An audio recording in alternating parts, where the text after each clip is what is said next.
1986 was a glorious year for pop culture. Think Top Gun in theaters, acid washed jeans on every street corner, and boomboxes blasting the freshest sounds from every direction. The airwaves were alive with mega hits from legends like Madonna, Whitney, and Prince. But tucked between the superstar anthems were a different kind of gem.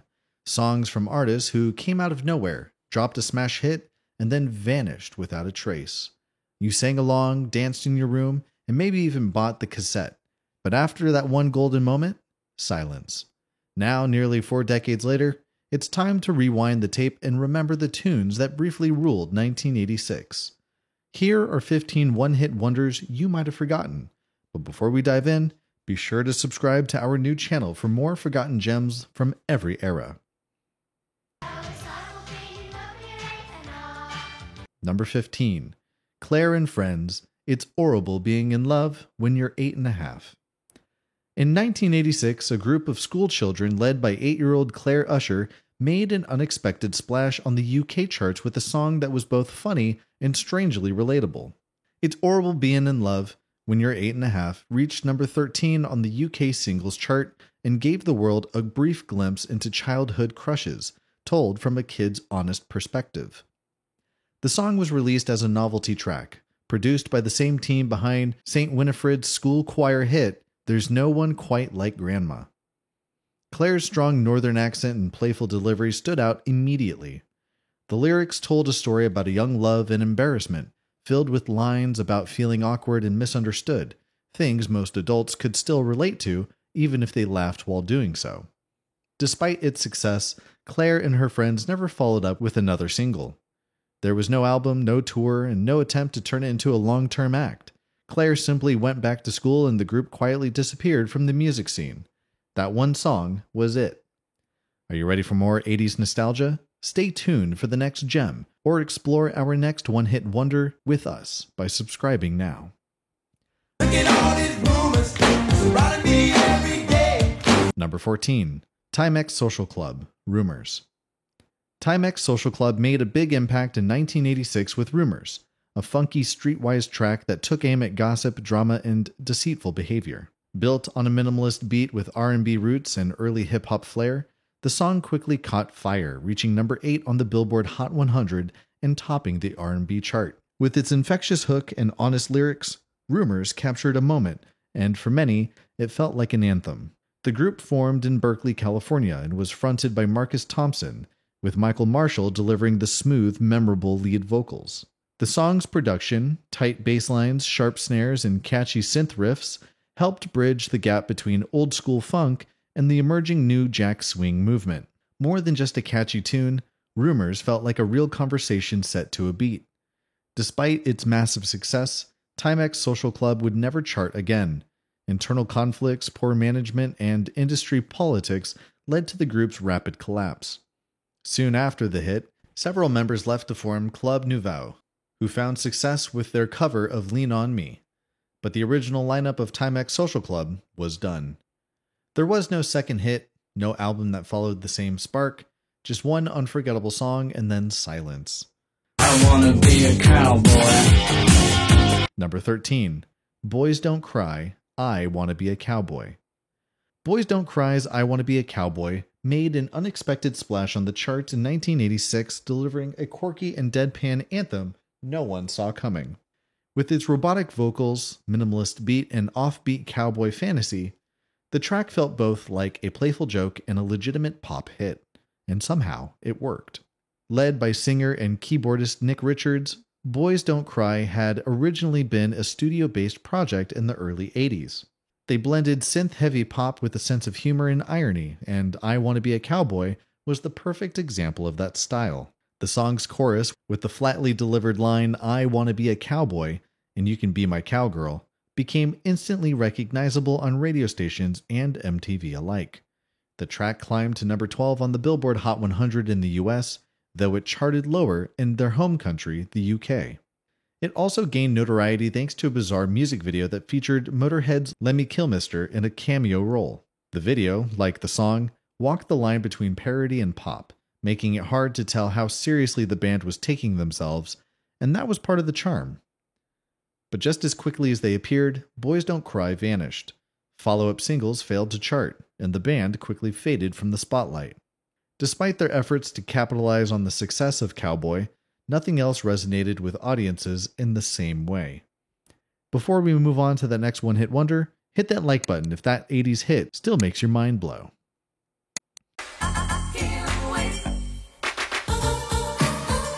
Number 12. New Shoes, I Can't Wait. In 1986, a funky synth-driven track with an irresistible groove took over radio stations and dance floors across America. The song was I Can't Wait by the Portland-based duo New Shoes, made up of husband and wife team John Smith and Valerie Day. With its sleek production, upbeat tempo, and catchy chorus, I Can't Wait became one of the defining songs of the year, and the group's biggest and really only major hit. New Shoes originally released I Can't Wait independently in 1985. The song caught the attention of Dutch producer Peter Slaghuis, who remixed it into the version that became a hit. Once it was re-released by Atlantic Records in 1986, it soared up the charts, reaching number 3 on the Billboard Hot 100 and dominating club playlists across the country. What made the track stand out was its combination of pop, funk, and freestyle dance elements. Valerie Day's smooth, airy vocals floated effortlessly over a sharp electronic rhythm, creating a track that felt both futuristic and fun. It had just the right mix of commercial appeal and club energy to become a crossover success. New Shoes followed up with an album, Poolside, and released a second single, Point of No Return, which reached the top 40 but failed to match the impact of their breakout hit. By the end of the decade, they had largely faded from the spotlight. Despite continuing to record music into the 90s and 2000s, they were never able to recapture the success of I Can't Wait.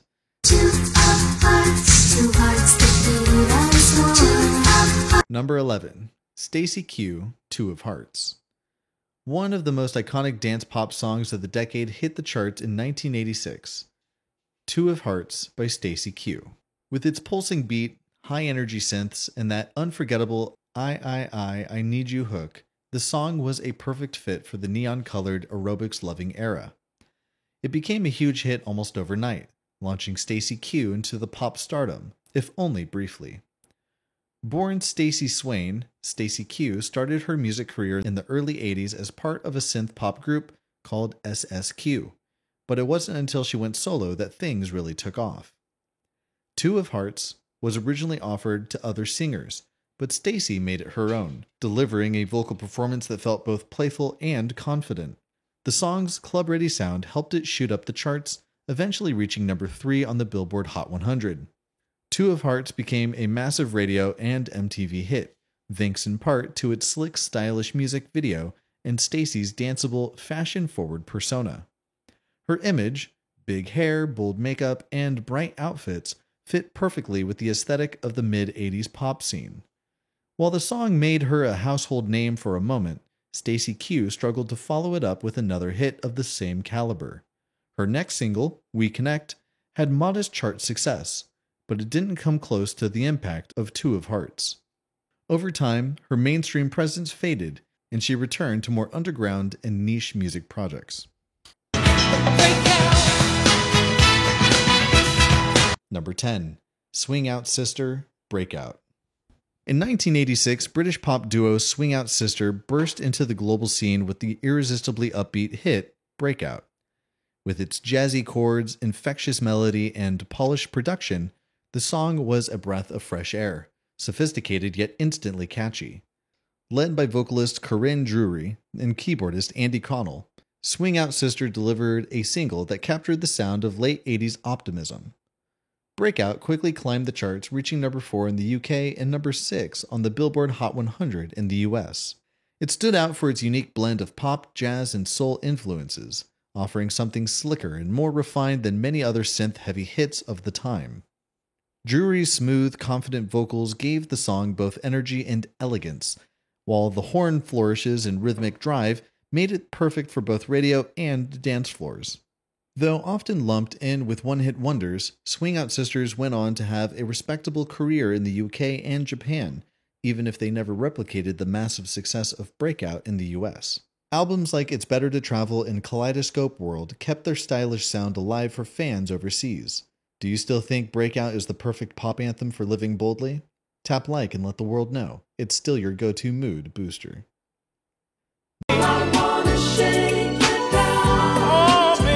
Number 9. Gregory Abbott, Shake You Down. Gregory Abbott came seemingly out of nowhere with a silky smooth voice and slow jam that dominated the airwaves in 1986.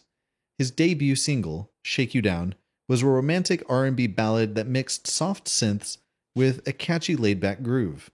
It was the kind of song that made people stop, listen, and feel, an instant favorite for late-night radio and love song mixtapes. The track was a huge success, reaching number 1 on the Billboard Hot 100 in early 1987 and climbing charts around the world. Abbott, a former English professor with Caribbean roots, wrote and produced and performed the song himself, showcasing a rare level of control and talent for a debut artist. Shake You Down was smooth, confident, and deeply romantic. Abbott's whispery vocals and the song's gentle rhythm gave it a timeless appeal. It became a staple of quiet storm R&B radio and is still remembered today as one of the great slow jams of the decade.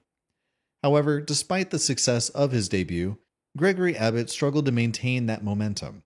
Follow-up singles like I Got the Feelin' didn't catch fire, and he slowly faded from the mainstream spotlight.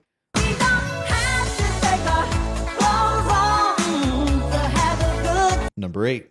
Jermaine Stewart, We Don't Have to Take Our Clothes Off. In 1986, as pop music often leaned into bold and provocative themes, Jermaine Stewart delivered a surprise twist, a funky, upbeat anthem about patience and self-respect. His hit single, We Don't Have to Take Our Clothes Off, was as catchy as it was refreshing, championing a message of slowing down in a fast-moving world. Backed by a bouncing synth groove, tight production, and Stewart's bright, expressive vocals, the song quickly stood out. It climbed to number 5 on the Billboard Hot 100 and became his signature hit. With its instantly memorable hook and that iconic line about sipping cherry wine, it struck a unique chord in 1986, a dance track that also had a message. Jermaine had previously been a dancer on Soul Train and a backing vocalist for Shalamar and Culture Club. His charisma and style translated naturally into a solo career, and We Don't Have to Take Our Clothes Off was his breakthrough moment. Despite the success of the single, Stewart struggled to match its popularity again. While he released more music, including follow-up songs and albums, none reached the same commercial heights in the US. He remained more successful in parts of Europe, but eventually faded from the mainstream spotlight entirely. Sadly, Stewart passed away in 1997, but his one big hit continues to live on.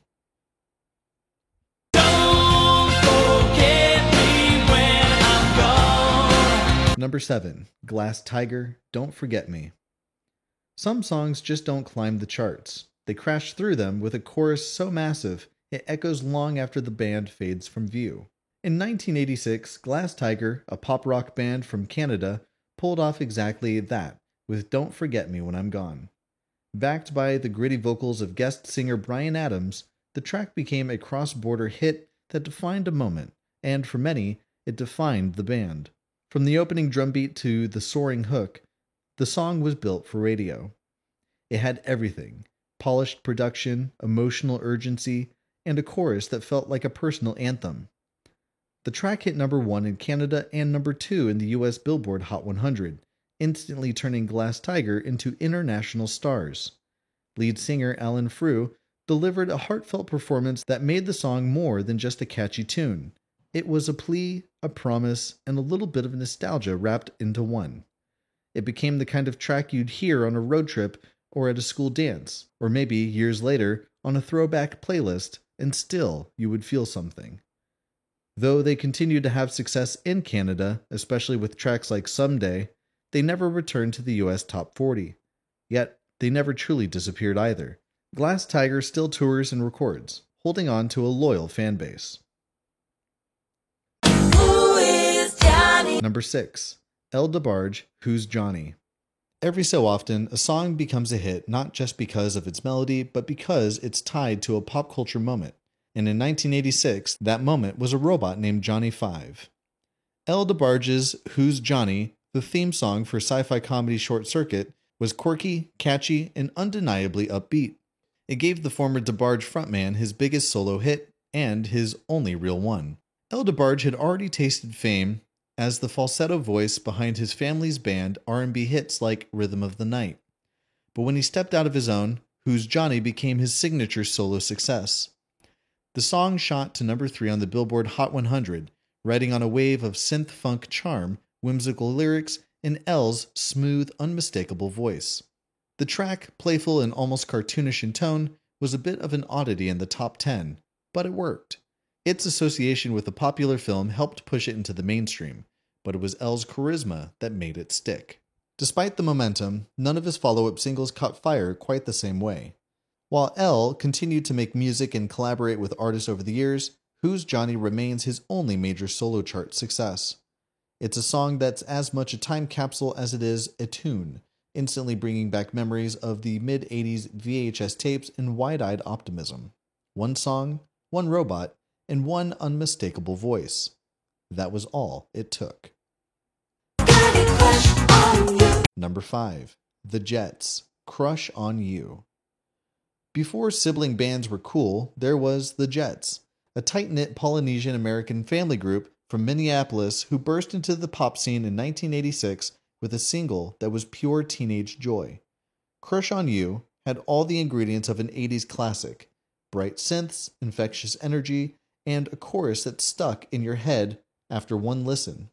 When the song dropped, it felt like a sugar rush. It wasn't complicated, it didn't need to be. It was the sound of school dances, awkward flirtations, and boomboxes on full blast.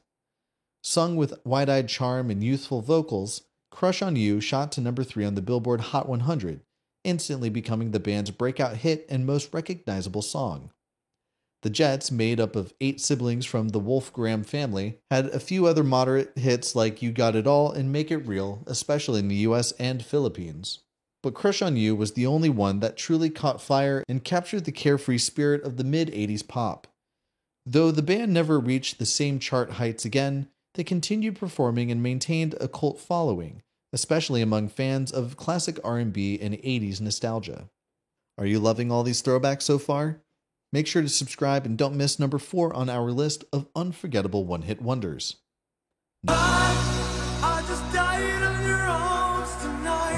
Number 4.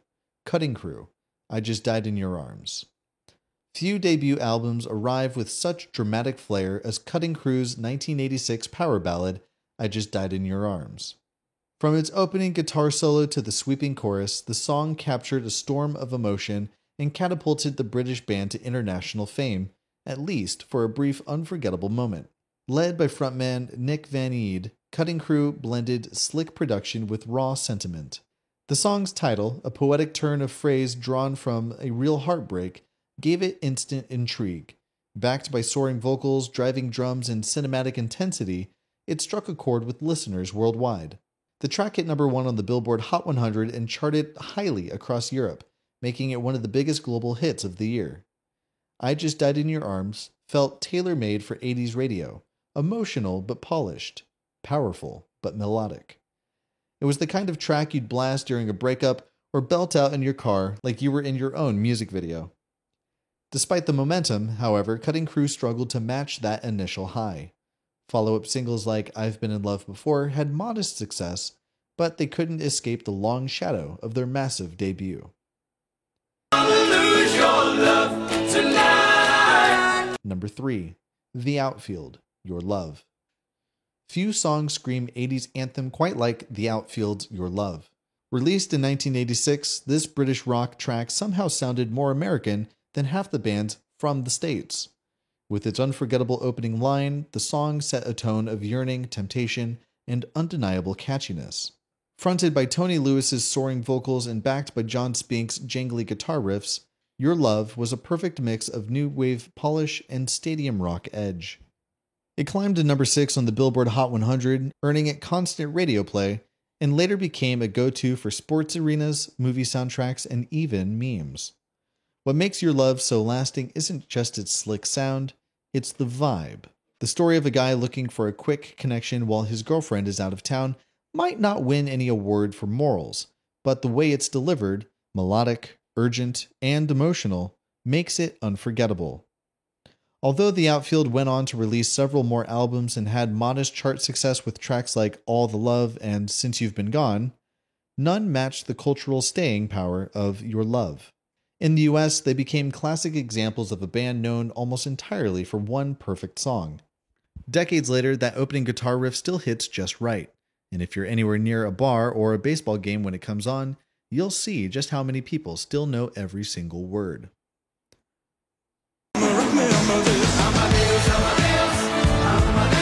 Number 2. Falco, Rock Me Amadeus. Only in the 80s could a German-language rap about Mozart become number 1 in the US. But that's exactly what Falco pulled off in 1986 with its bizarre, brilliant anthem, Rock Me Amadeus. It was strange, it was bold, and it absolutely worked. Hailing from Austria, Falco, born Johann Holzel, was already a star in Europe, but Rock Me Amadeus made him an international sensation. The song's pounding beat, dramatic synths, and rapid-fire lyrics were unlike anything else on American radio. It shot to number 1 on the Billboard Hot 100, making Falco the first and still only artist to top the US charts with a song primarily in German. Inspired by the success of Amadeus, the 1984 film about Mozart, Falco's song gave the classical composer a wild new life as a pop icon. It was weirdly catchy and completely fearless, part opera, part club hit, part history lesson. Despite its huge hit, Falco never repeated the success in the US. His follow-up single, Vienna Calling, barely cracked the top 20, and he soon faded from the American spotlight.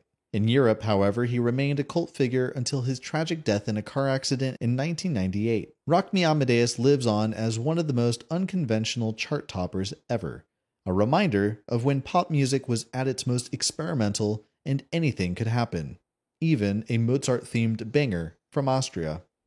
If you thought that was a wild one-hit wonder, just wait until you see number 1. Be sure to hit subscribe so you don't miss it.